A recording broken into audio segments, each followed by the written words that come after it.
Doctor साहिबा, मैं आपके जाने पाऊंगा।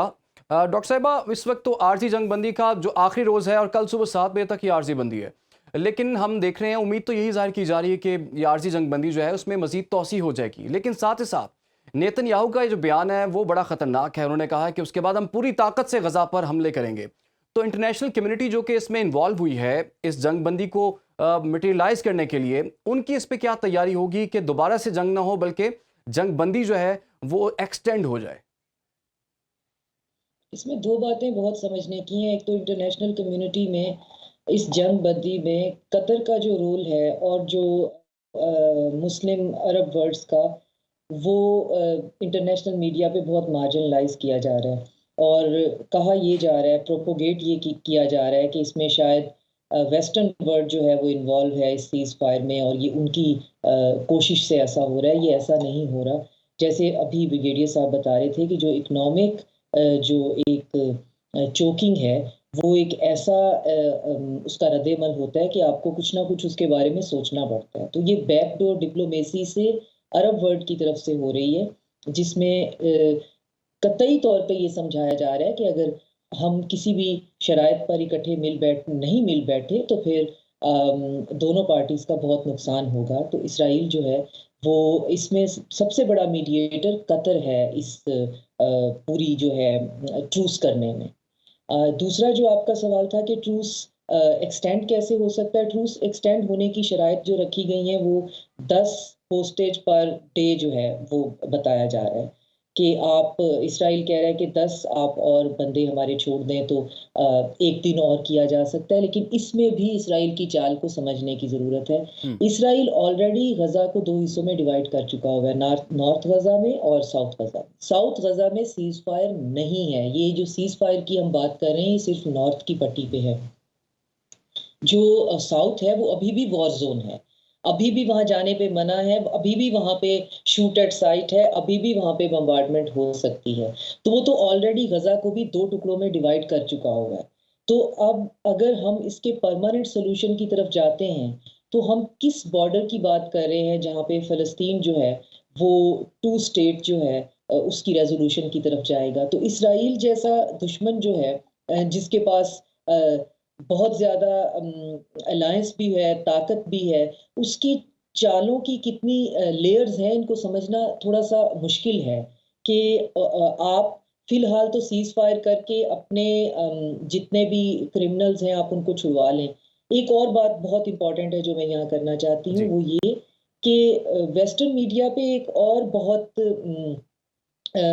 चीज़ को प्रोपोगेट किया जा रहा है कि जो हमास के पास जितने भी होस्टेज हैं वो तो मासूम शहरी हैं सारे, लेकिन इसराइल इसकी कीमत ये चुका रहा है कि वो क्रिमिनल रिलीज कर रहा है। उसके पास जितने भी लोग हैं उसकी जेलों में वो क्रिमिनल हैं। तो वो दुनिया इसके बावजूद कि वो देख रही है कि 18-18, 19-19 साल के बच्चे और इवन इससे भी छोटे और बूढ़े लोग ये क्रिमिनल इसराइल ने अपने पास रखे हुए हैं, जिनका जुर्म जो है वो पत्थर मारना होगा, किसी फौजी पे शाउट करना होगा। 7-7, 8-8 साल से वो उनकी जेलों में हैं। जी। तो ये एज़ अ मीडिया ये हमारी ड्यूटी भी है, ये हमारी मॉरल रिस्पॉन्सिबिलिटी भी है कि हम इनका काउंटर नैरेटिव भी साथ-साथ करते जाएँ कि ये जो आपने एक रेटोरिक बनाया हुआ है कि इसराइल जो है वो क्रिमिनल रिलीज कर रहा है और हमास जो है वो होस्टेज रिलीज कर रहा है। तो हम इसको जो है वो टर्न भी कर सकते हैं। इसराइल बिल्कुल। के पास जो है वो भी हार्डकोर क्रिमिनल नहीं है, वो भी होस्टेज हैं ये और बड़ा अहम आप नुक्ता उधर डॉक्टर से शाज़िया साहिबा आपने उठाया, और media has always been used for creating propaganda, और वेस्ट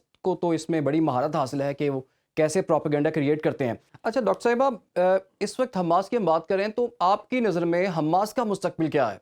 इसके साथ साथ अगला सवाल जो इसके साथ जुड़ा हुआ है वो नेतन्याहू का मुस्तकबिल क्या है, क्योंकि नेतन्याहू की इत्तेहादी गवर्नमेंट है और सुनने में ये आ रहा है कि बहुत से उसके इत्तेहादी जो हैं उसे छोड़ के चले गए हैं। यहाँ पे एक बहुत आयरॉनिकल एनालॉजी बनती है कि हम बहुत दफ़ा ये इस पे बात भी कर चुके हैं कि हमास को 2006 में बहुत विक्ट्री दी गई। 60% जो है उसने गज़ा में विक्ट्री ली अपने इलेक्शंस में, और जिसके पीछे ये भी कहा जाता है कि इस पे बाकायदा इसराइल का इसमें हाथ था क्योंकि पीएलओ को कमज़ोर करना था। और हमें ये भी याद होगा कि हमास जो है वो अख़वानुल मुस्लिमीन में से बनाई गई थी, मुस्लिम ब्रदरहुड का एक मिलिटेंट फ्रैक्शन बनाया गया था। और जो टॉप यूएस और इसराइली जो इंटेलिजेंस के लोग हैं, वो एक ऑफिशियल हैं, वो ये ऑन रिकॉर्ड भी कह चुके हैं कि हमास हमने क्रिएट की थी। तो आयरनी इसमें सिचुएशन की ये है कि हमास एक आइडियोलॉजी बन गई, वो एक आइडियोलॉजी थी। हो सकता है हमास को ये ना इल्म हो कि हमारे रास्ते हमवार किए जा रहे हैं, वो अपनी फाइट जो है वो खुद ही लड़ रहे हों, लेकिन चूंकि वो सूट करते हो सिचुएशन को, तो जो पीएलओ है उसको वीक करने के लिए इसराइल जो है वो मुसलसल उसे जो है वो सपोर्ट कॉरिडोर देता रहा हो। लेकिन अब सूरत हाल ये है कि नेतन्याहू के आखिरी गिने चुने दिन हैं। पूरी दुनिया जो है उसकी इस प्लानिंग से और इन स्ट्रेटजीज से उनको बहुत शर्मिंदगी का सामना करना पड़ रहा है, क्योंकि उसके एलाइज जो हैं अब उनको समझ नहीं आ रही है कि वो इसकी एक्शंस को जस्टिफाई कैसे करें। होम ग्राउंड पे उसकी अपनी कैबिनेट जो है वो बटी हुई है। इवन इस ट्रूस के मामले में भी उनको 2 वोट्स के साथ उसको इस पे ये ट्रूस करवाया जा सका है।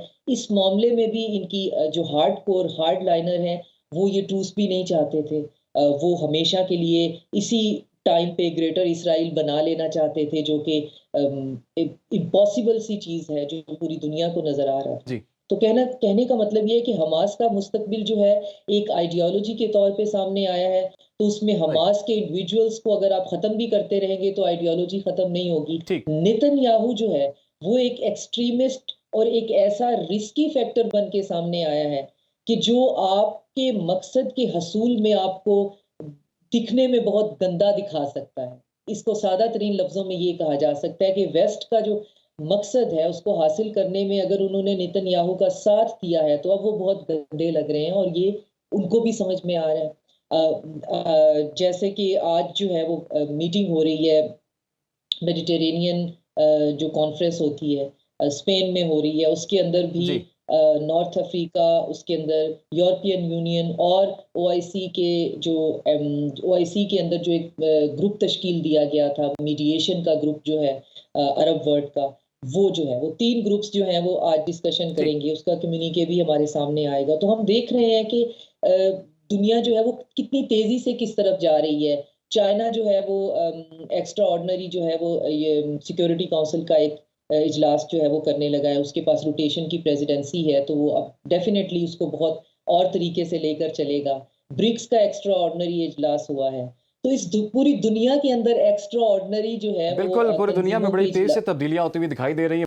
हम पुरज़्म हैं आपको आगाह करने के लिए। अगर आप दुनिया भर से हासिल होने वाली इत्तलात, मालूमात और ख़बरें जानना चाहते हैं तो अभी सुनो न्यूज़ का यूट्यूब चैनल सब्सक्राइब करें और बेल आइकन पर क्लिक करें।